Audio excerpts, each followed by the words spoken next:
Rohana binti Abdullah, dilahirkan pada 29 Januari 1966. Merupakan anak bongsu kepada Abdullah bin Muhammad dan Cik Lian binti Darus. Langkah awal pendidikan beliau bermula di Sekolah Rendah Stella Maris, Kangar Perlis.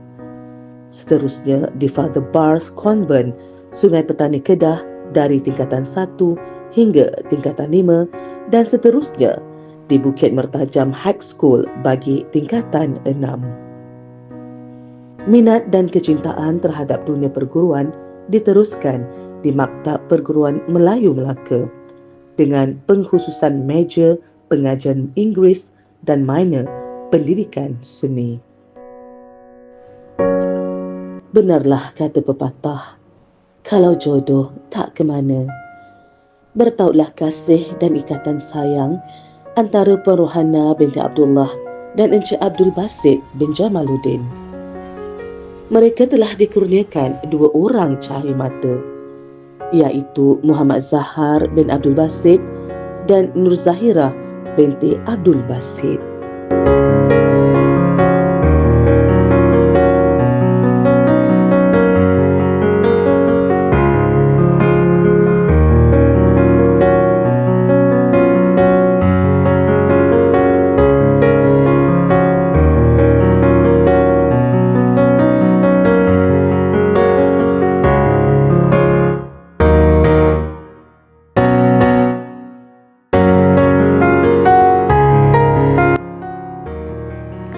Pada waktu lapang, beliau suka melakukan aktiviti perkhemahan, berjalan-jalan bersama suami menaiki motosikal, bermain drone dan juru video peribadi encik suami.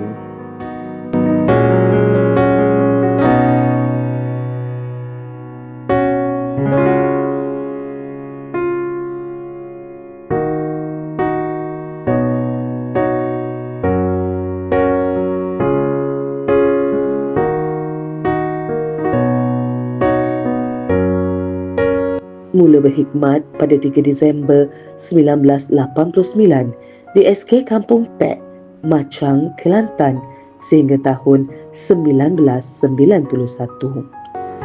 Kemudian beliau berpindah ke Sekolah St. Anne's Convent, Port Klang dari tahun 1991 hingga 2017. Setelah itu, beliau berpindah ke SK Convent 2 Klang pada tahun 2017. Selepas setahun di SK Convent 2 Klang, beliau berpindah ke SK Teluk Gong dari 16 November 2017 sebagai penolong kanan petang sehinggalah menjadi penolong kanan core curriculum sehingga hari ini. Tanggal 28 Januari 2026 merupakan tarikh terakhir perkhidmatan beliau sebagai seorang guru yang telah berkhidmat selama 36 tahun.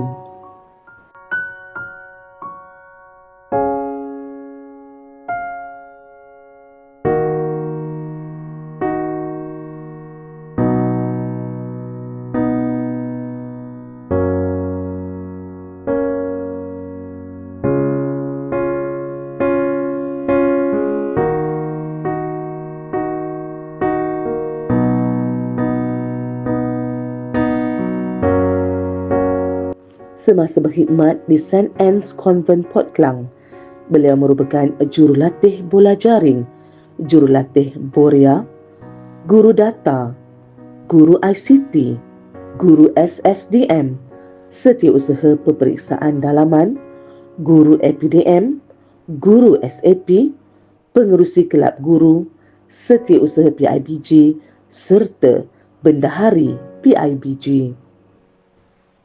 Sementara semasa berkhidmat di SK Convent 2 Klang pula, beliau merupakan guru ICT, bendahari PIBG, juga pernah terlibat sebagai jurulatih utama iaitu JU. Berkhidmat di Sekolah Kebangsaan Teluk Gong, beliau merupakan penolong kanan petang dari tahun 2017 hingga 2020, kemudian menyandang jawatan penolong kanan core curriculum dari tahun 2020 hingga 2026. Antara bidang kepakaran atau subjek yang pernah diajar oleh beliau ialah bahasa Inggeris, pendidikan seni visual, sains, matematik dan pendidikan moral.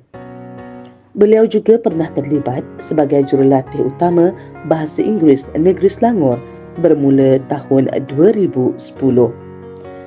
Beliau juga merupakan pembina item bahasa Inggeris Negeri Selangor, pembina bahan bantu mengajar iaitu cakra padat bahasa Inggeris peringkat kebangsaan serta panel pemilihan bahan bantu mengajar bahasa Inggeris peringkat kebangsaan. Antara anugerah yang pernah diterima oleh beliau sepanjang berkhidmat di dalam dunia pendidikan ialah anugerah perkhidmatan cemerlang sebanyak 3 kali, iaitu pada tahun 2003, 2013 dan 2021. Demikianlah tadi serba sedikit biodata Puan Rohana binti Abdullah. Segala jasa dan bakti yang beliau curahkan akan dikenang sepanjang hayat kami, dan semoga Allah SWT yang akan membalasnya.